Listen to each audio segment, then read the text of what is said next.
Hello everyone, Guido here. Welcome to the Guido Goes Off's review of WWE TLC 2018.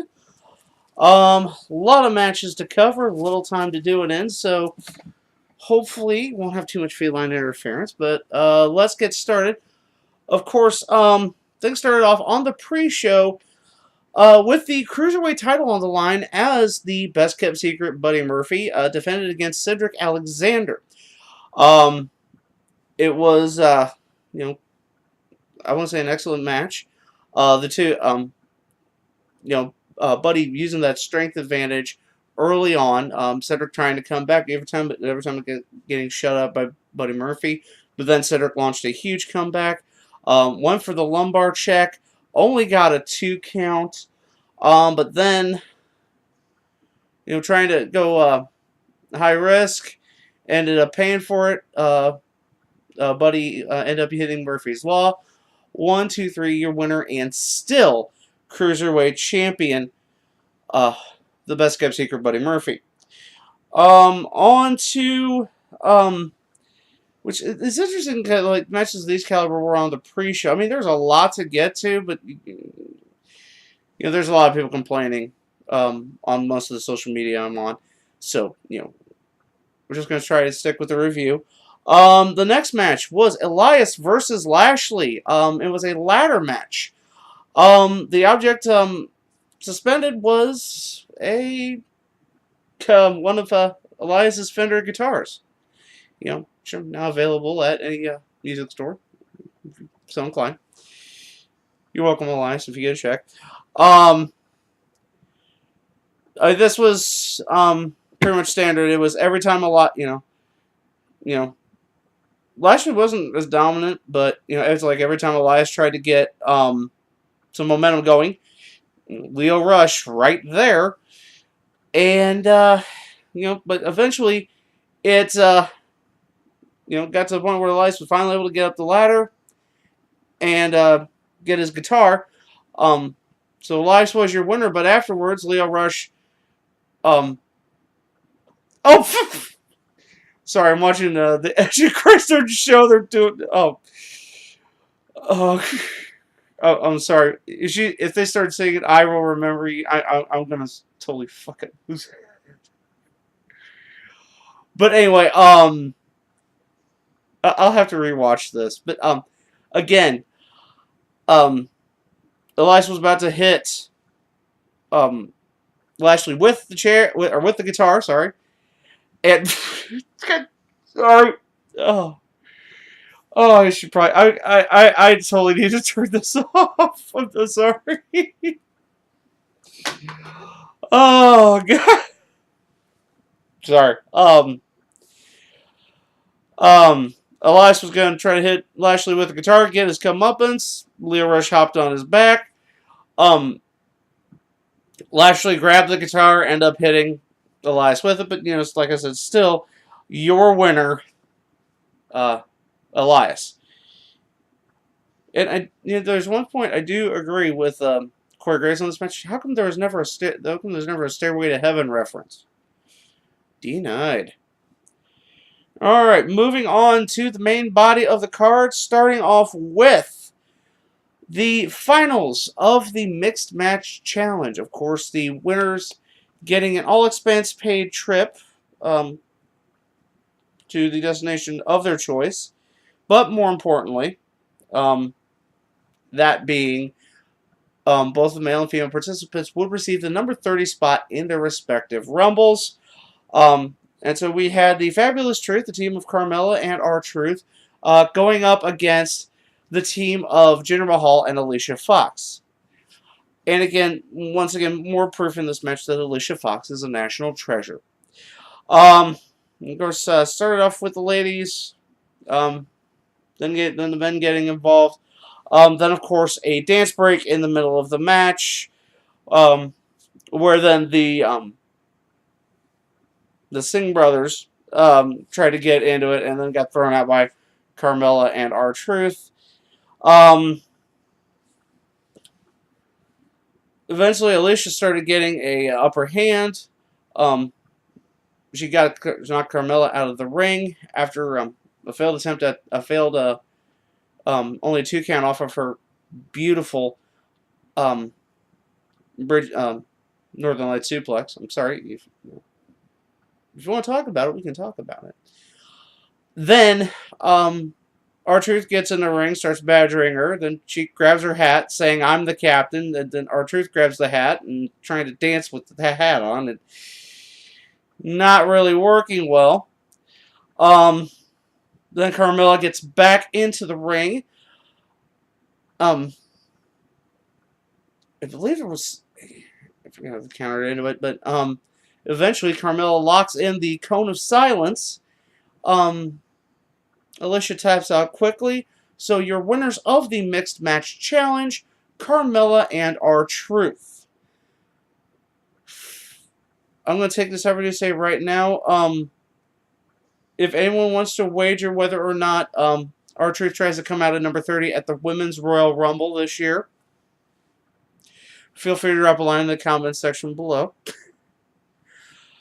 But again, so of course they both got the number 30 spots, and then they got the all expense paid trip, and they're supposed to say it in advance. R-Truth said he had it covered, and his dream destination, WWE headquarters.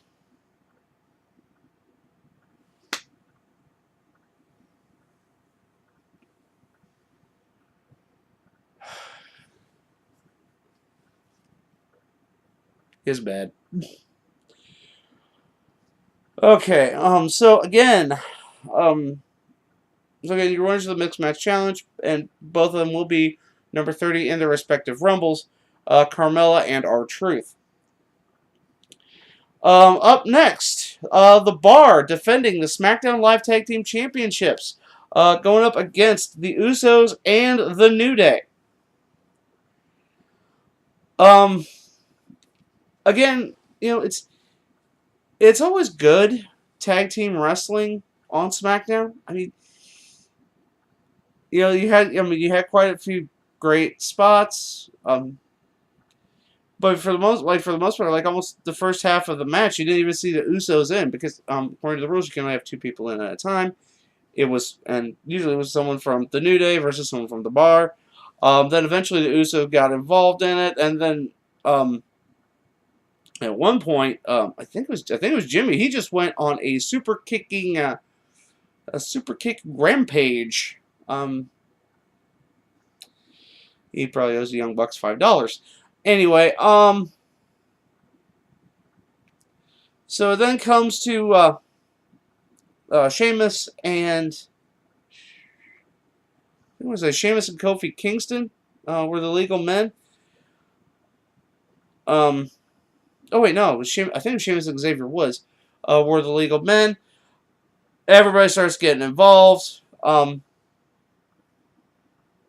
Xavier ended up got his leg grabbed by Cesaro. Started kicking up.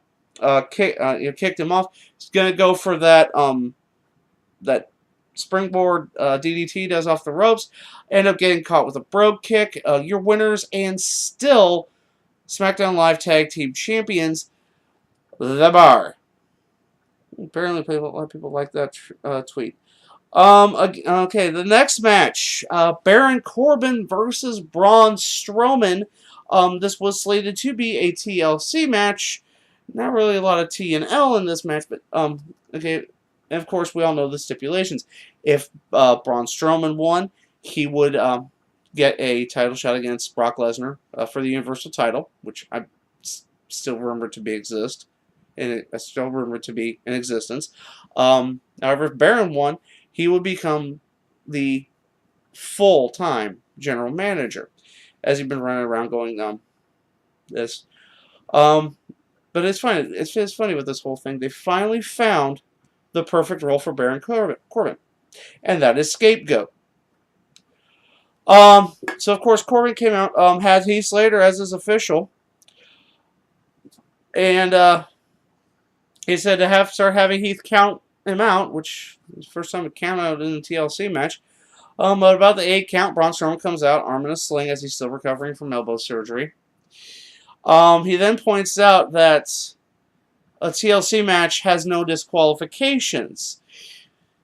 And it is at this point Apollo Crews, then Chad Gable and Bobby Roode come out. Finn Balor comes out, all of them carrying steel chairs. And then as Baron's looking around for assistance, well, Heath takes off his stripes and starts kicking his ass. Then they all join in. Floria finish, Then Baron rolls out of the ring. As he's walking up to the rampway, Kurt Angle comes out. It's great to see him. He's looking very well rested from his very long vacation. He starts wearing Corbin out with a chair as they come back to the ring. Everybody hits their finishers. And then Strowman walks in, puts one foot on Corbin's chest. 1, 2, 3. Your winner, Braun Strowman. Thank God. Of course, we'll all see what comes of this on Raw tomorrow night, as got Vince coming. See what comes about. Next match is a tables match between Natalya and Ruby Riott. This match, of course, the Ruby with Liv and Sarah bringing out that table that had Jim the Anvil Neidhart's likeness on it. Trying to twist the screws a little more, of course. Things got going pretty quick in this match. This wasn't a very long match, but at one point Ruby was in deep trouble. Was in deep trouble. She was perched on the ring, with a table right there. Natalya was running toward her. Ruby got out of the way, used Liv Morgan as Liv Morgan took the shot. She goes through a table. Then they brawl on the out. Then Natty and Ruby brawl on the outside. Sarah Logan starts getting involved, and then she gets slammed through a table. And then Logan gets slammed through a table. So both of the other members of the Riot Squad are completely neutralized. Natty gets Ruby back in the ring. Is trying using the sharpshooter. I mean, you can't give up on a sharpshooter, but you can cause a lot of freaking damage. But then Ruby grabs that anvil table that was set up in the corner and pulls it down, hitting Natalya to get her to break the hold. Then Ruby's trying resetting up the table. Natalya counters. Then Natalya goes to outside and she grabs a table that has Ruby Riott on it. She throws that in the ring. Then also grabs her dad's jacket, puts that on, sets up the table, puts Ruby on it. Ruby ends up getting up, jumping to the top rope where Natty was perched. They start fighting. Ruby tries to go for a Hurricanrana. She gets caught, picked up, power bombed through the table. Your winner, Natalya. Alright, moving on. The next match. Drew McIntyre versus Finn Balor. This match was pretty much how you kind of expected it would go. Drew was pretty dominant for the most part. Finn would start building up his offense and then only to get shortchanged by Drew again. Trying to stop by Drew. Then at one point, it gets to where they're brawling on the outside. Finn gets hit. Gets hit. Drew's grabbing a chair. Then all of a sudden, Dolph Ziggler comes out, grabs the chair, super kicks Drew, tries to grab the chair. Let's see. And then Drew gets up from it, working on it again. Then, while the ref's back is turned, Dolph hits Drew with the chair. sets up Balor for coup de grace. Your winner, Finn Balor. Now, of course, later on there was a big a scrape between a scrap between Finn and Dolph because Dolph was saying, "Hey, you owe me," and Finn's like, "I had this," and then they fight. So apparently, the two of them are going to face off on Raw tomorrow night. Let's see here. All right, the next match was the chairs match between Randy Orton and Rey Mysterio. It not to be honest, I mean, it was mostly Randy Orton using chairs and looking menacing for about 90% of this match. The big setup comes where Randy Orton's he's set up of 4 chairs like in a row in the ring, like he's going to use that to RKO, to RKO. Then it's then that Ray kind of snaps out of it. Slams Randy's head into one of those chairs, then uses the chairs as a springboard, gets the cover, gets the win. Your winner of the chairs match, Rey Mysterio. I mean, I'm not going to lie. You got these 2 wrestlers who have been in WWE for a long time. Of course, Rey Mysterio making that huge comeback. And just, I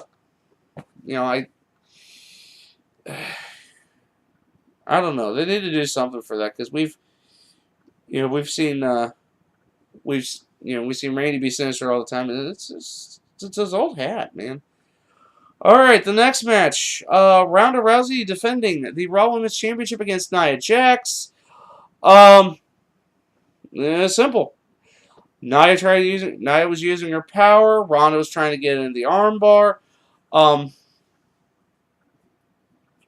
Kind of a, just.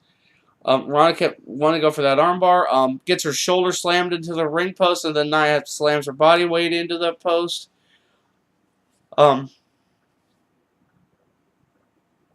see. The one big Nia going for Ronda gives every chance she got. She was trying to go for that armbar. Then she's trying to get locked in. Nia picks her up, hits the Samoan drop, gets the 2 count. Then she starts dusting off her, getting her fist ready, the face breaker.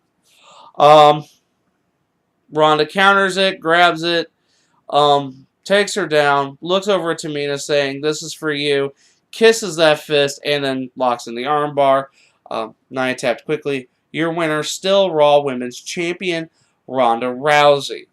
Later on, Ronda did say that she had some more business to take care of later on in the night. Next match. The new Daniel Bryan against AJ Styles for the WWE Championship. I gotta admit, I like this new Daniel Bryan. I'm not gonna lie, I like this match. Excellent. I mean, good work by both these guys. You expect anything less. Daniel, of course, now calling it the little bell lock again, trying to lock that in. AJ kept multiple times going for the Styles Clash, trying to get the, then locked in the calf crusher. Daniel rolled out of that. He tried to get a, let's see. Like I said, it was a lot of countering, great wrestling. But and then AJ went to roll Bryan up for the small package. Bryan Bryan carried the momentum back a little bit and got the 3 count. So a surprising clean win for Bryan in this case, as he's got this. Honestly, this is Dan Bryan's best work in WWE. I mean, it's harkening back to what they call the Red Dragon era in RC in ROH. But it's also mixing in his hipster vegan lifestyle. So carrying the small package, the pin, your winner still SmackDown, still WWE champion, the new Daniel Bryan. I have to say, like, it's a great match. Easily could be match of the night. Of course, we're getting to everything else. The next match was basically your Raw main event, and that was Dean Ambrose trying to take the Intercontinental title from Seth Rollins. Um, I have to say this about the commentary. This was not so much commentary on a match as Corey Grace interrogating Renee Young because she's married to Dean Ambrose. This is once again another situation where Total Divas has ruined everything because now that marriage is canon. You know, everything on Total Divas is canon in WWE Universe, so therefore fair game. You know, it kind of takes away from it. I mean, eventually the crowd, kind of turned on these two. I mean, yeah, I thought it was a good match between the two, but we got no build. We had barely any build for this, and everybody was like, Seth, sidetracked by, what happened, the go home on Raw, dealing with Baron Corbin's crap. Again, that's the thing. There was not a lot going into this. It just felt like this feud was. I mean, you had the perfect thing to kickstart this feud, and then you drop the ball. Good physical match between the two. Eventually, Seth was going to go for the curb stomp, and then Dean got sprung up and put his fist out. Doing the shield thing. And Seth slapped away, super kicked him. Then after that part, Seth just went off. He lost his cool. He threw Dean outside, buckle bombed him, or power bombed him against the guardrail. And you could tell this was him getting frustrated, but this is what Ambrose wanted because after as he was going again for the curb stomp, Ambrose sprung up, kicked him in the gut, hit Dirty Deeds, 1, 2, 3, your winner and new Intercontinental Champion Dean Ambrose. So this feud's going to continue, and hopefully it gets better. I mean, let's face facts. Brock Lesnar's nowhere to be seen. This is the top prize on Raw right now, is the Intercontinental title. Because, as we all know, unless it's like some huge event that ends in Mania, Slam, or Rumble, those are the only ones that Lesnar will show up for most of the time. But again, okay, I know I gotta hurry this up. Okay, going up to the main event of the night, and that is the Triple Threat TLC match for the SmackDown Women's Championship. Becky Lynch defending against both Charlotte Flair and Asuka. I think this could have gone longer, but okay, just gonna give you some of the high points. Ladies went for the toys early. Becky grabbed a chair and just started wailing on everybody. Becky put both Asuka and Charlotte on the German announce table, then grabbed a ladder and hit the Dublin Jam. Asuka rolled out of the way, so it was mostly Charlotte that caught that one. Then Becky's going to trying to get for the go for the belt. Asuka was going as well, and then Charlotte, miraculously comes back because she can't selling, really. Grabbing a kendo stick and wearing out everybody. Charlotte, a couple minutes later, puts Becky through a table using camel punch on the outside. Asuka then grabs a kendo stick. She starts wearing everybody out. Charlotte then spears Asuka through the timekeeper's area. Becky takes this time to go up for the title, but and then Charlotte and Becky get into it.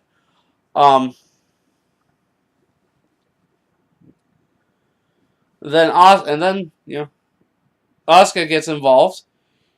Let's see.